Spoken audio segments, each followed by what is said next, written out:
Berita memilukan dari seorang bocah perempuan yang ditemukan dalam kondisi lemas dan memprihatinkan di Pasar Kebayoran Lama, Jakarta Selatan. Polisi kini telah melimpahkan kasus ini ke Bareskrim dan mengejar ayah yang diduga sengaja menelantarkan sang anak. Penemuannya sekitar jam 5 pagi tadi. Ya. Yang Dia naruh pertama itu sekitar jam 2-an itu taruh sini, ya gimana ya, sengaja ditaruh. Masih berusia 7 tahun, namun begitu miris nasibnya. Anak perempuan ini ditemukan dengan sejumlah luka di tubuh dan dalam kondisi lemas di depan kios Pasar Kebayoran Lama, Jakarta Selatan. Sebelumnya petugas keamanan pasar menyebut korban sengaja ditinggalkan seorang pria pada pukul 2 dini hari. Polres Jakarta Selatan menyebut anak tersebut bersama ayahnya diduga baru tiba di Jakarta menggunakan kereta api. Namun saat di Jakarta, anak tersebut diduga ditelantarkan ayahnya. Anak tersebut ini baru tiba di Jakarta, jadi yang bersangkutan menyampaikan bahwa dia dan ayahnya ini dari Pasar Turi hari Senin naik kereta, kemudian sampai kurang lebih kemarin.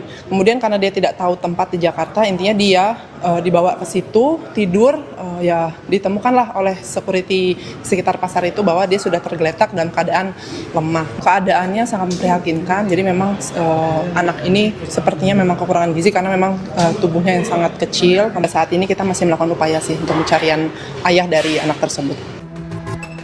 Setelah sempat dirawat di Rumah Sakit Umum Daerah Kebayoran Lama, gadis cilik berusia 7 tahun ini dipindahkan ke RS Polri Kramat Jati akibat luka penganiayaan yang dideritanya. Dir TPID dan PPO Bareskrim Polri menyebut saat ini kondisi korban sudah mulai pulih meski belum bisa dimintai banyak keterangan. Doakan bersama, mudah-mudahan Ananda bisa segera pulih seperti sedia kala. Sudah bisa kembali, sudah bisa diajak ngomong berarti ya Bu ya, untuk ya. Luar biasa ya Dok ya tadi ya, begitu antusias, kita ngobrol, komunikasi baik seperti itu. Alhamdulillah, mohon doanya. Komnas Perlindungan Anak memastikan korban akan mendapatkan perawatan dan pendampingan pasca penganiayaan yang ia derita. Komnas PA juga akan berkoordinasi dengan Dinas Sosial tempat anak tersebut berasal. Proses pertama ini kita pasti berfokus tentang penyembuhannya anak ini, terus kemudian nanti setelah ada pendampingan dari psikolog, nanti setelah itu tindak lanjutnya akan kita pantau. Ya, nanti apakah akan ke dinas sosial atau ke panti, nanti kita akan kawal anak ini. Karena kebetulan memang bukan dari wilayah DKI Jakarta, kebetulan anak ini datang. Jadi makanya ini kita perlu koordinasi dengan berbagai pihak yang pastinya sama-sama kita memberikan perlindungan, sekaligus juga kita memberikan pengawasan kepada anak ini dimanapun anak ini berada. Hasil pemeriksaan polisi diduga penganiayaan dilakukan ayah sang anak di Surabaya, Jawa Timur. Kasus ini telah dilimpahkan ke Bareskrim Polri. Polisi pun kini memburu ayah yang diduga menganiaya anaknya. Tim Liputan Kompas TV, Jakarta.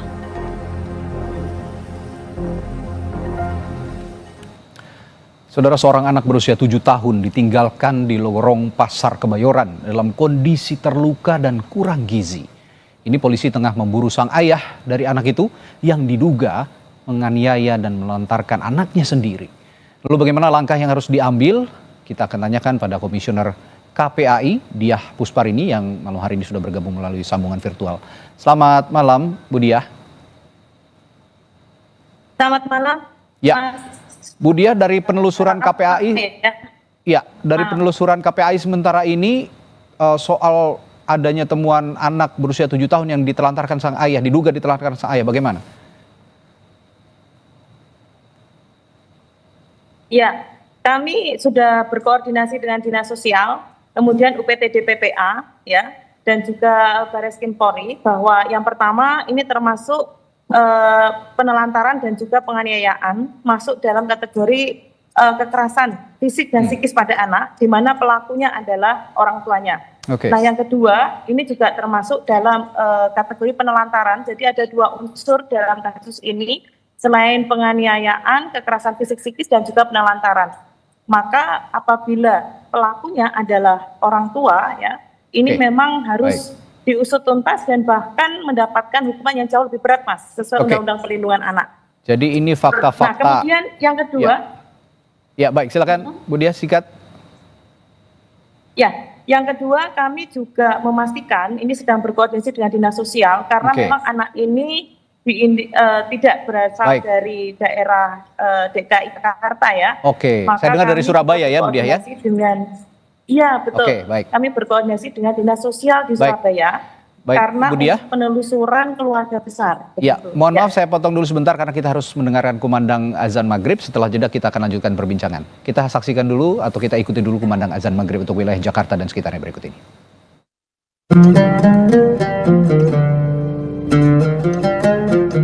Allahu Akbar, Allahu Akbar.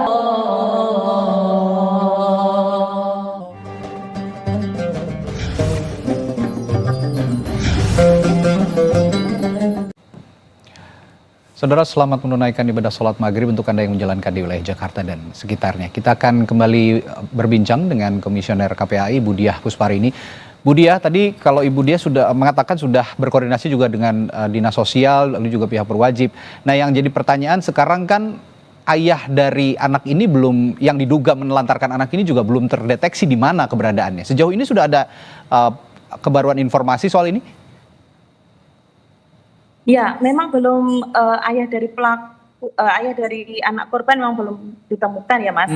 Tetapi kami senantiasa berharap agar Baris Krim Polri bisa segera menemukan karena satu ini tidak hanya sekedar KDRT, tetapi juga sudah ada unsur upaya penelantaran sehingga khawatir ya akan ada perilaku lain yang akan muncul ketika si pelaku ini dibiarkan. Ya. Nah, yang kedua, kita kan juga berharap agar anak ini terlindungi ya, meskipun orang tuanya adalah pelaku. Namun kalau tidak segera ditangkap, itu menjadi sebuah beban ya, dan juga hal yang menakutkan bagi anak apabila ketemu lagi dengan orang tuanya, kemudian juga nanti ada intimidasi dan lain sebagainya. Begitu, Mas. Ya, ini memunculkan traumatis yang luar biasa tentu saja bagi sang anak.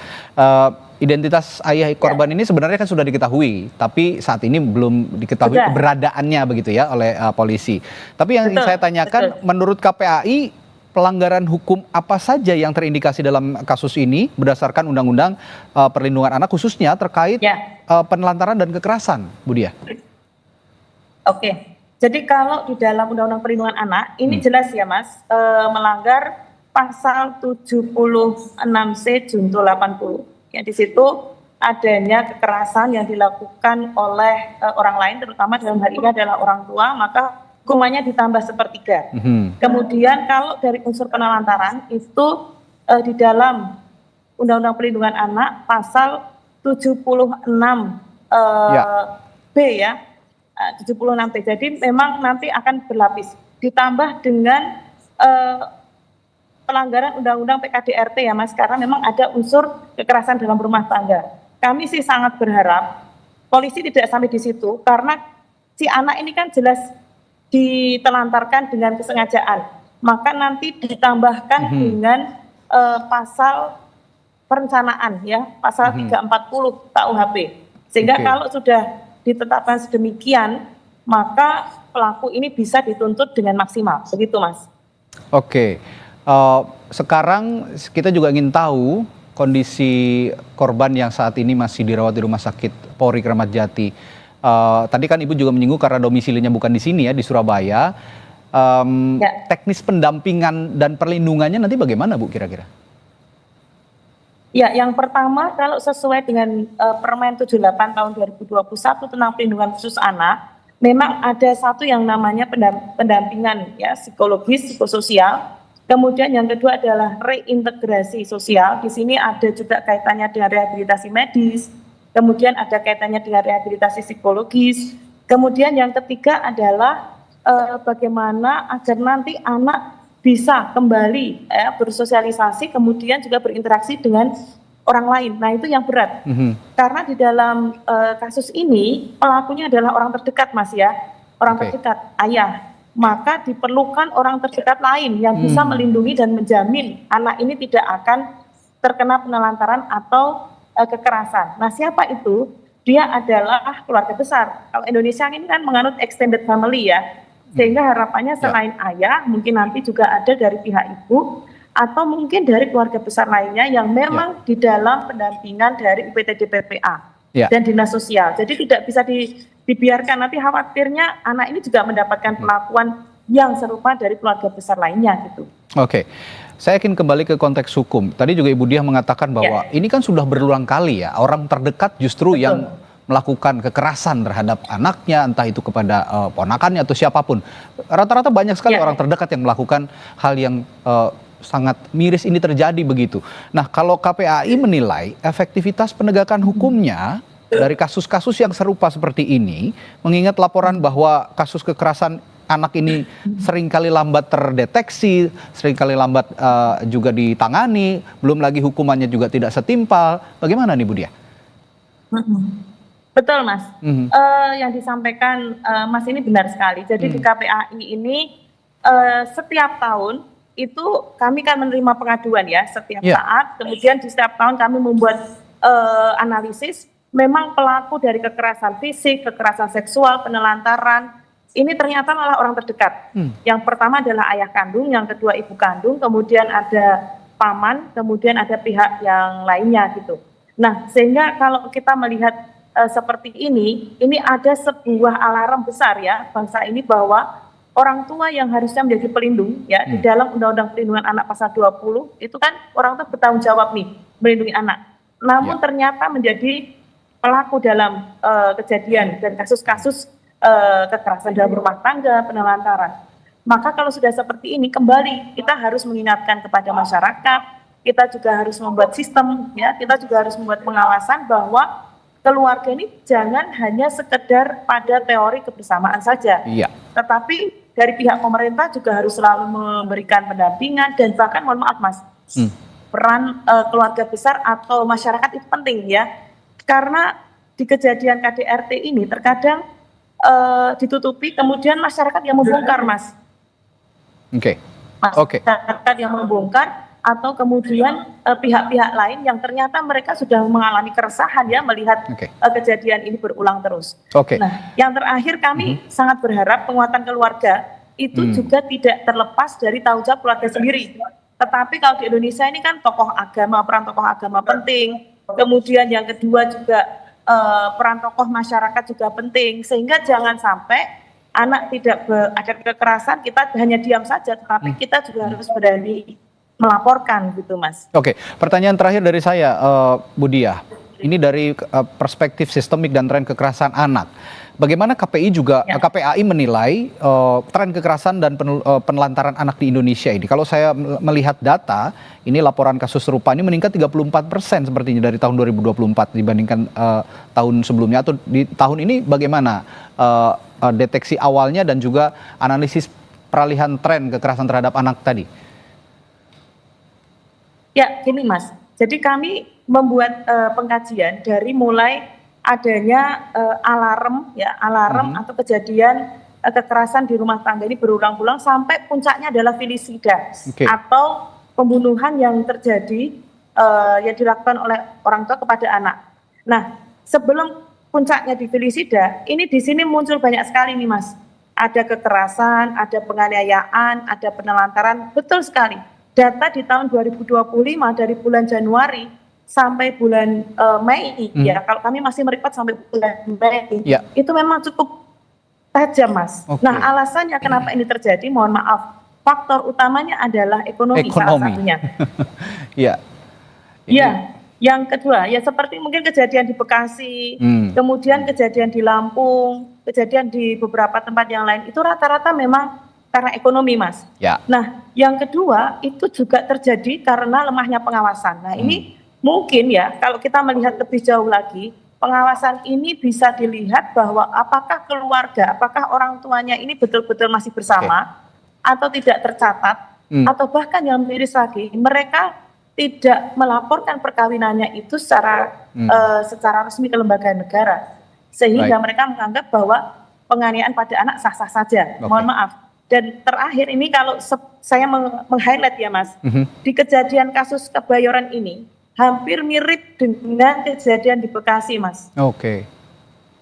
Ya, di awal bulan Januari ya Oke. tahun ini, Baik. yaitu adanya unsur kesengajaan orang tua meninggalkan anak, gitu, ya. menelantarkan. Kalau ini dia masih hidup, Ya. kalau di Bekasi itu sudah meninggal, gitu. Dan ini lagi-lagi tadi Ibu Diah mengatakan faktor ekonomi. Itu sebabnya juga Betul. ada apa ya? Ada upaya juga, harus ada upaya juga dari otoritas, dalam hal ini pemerintah juga, untuk memperbaiki kondisi ekonomi kita dengan berbagai program unggulannya. Kan kita sudah tahu ya, ada upaya untuk perbaikan ekonomi terutama terhadap keluarga miskin dan yang berdampak juga langsung terhadap anak-anak, sehingga kasus kekerasan terhadap anak ini terutama oleh orang dekat sendiri tidak kembali terjadi. Terima kasih Ibu Diah Pusparini, Komisioner KPAI, telah berbagi perspektifnya di Sapa Indonesia Malam hari ini. Selamat malam, sampai jumpa lagi Ibu. Dan saudara, kita ke sorotan selanjutnya. Ketua Dewan Ekonomi Nasional Luhut Binsar Panjaitan bilang tahun depan anggaran program makan bergizi gratis bisa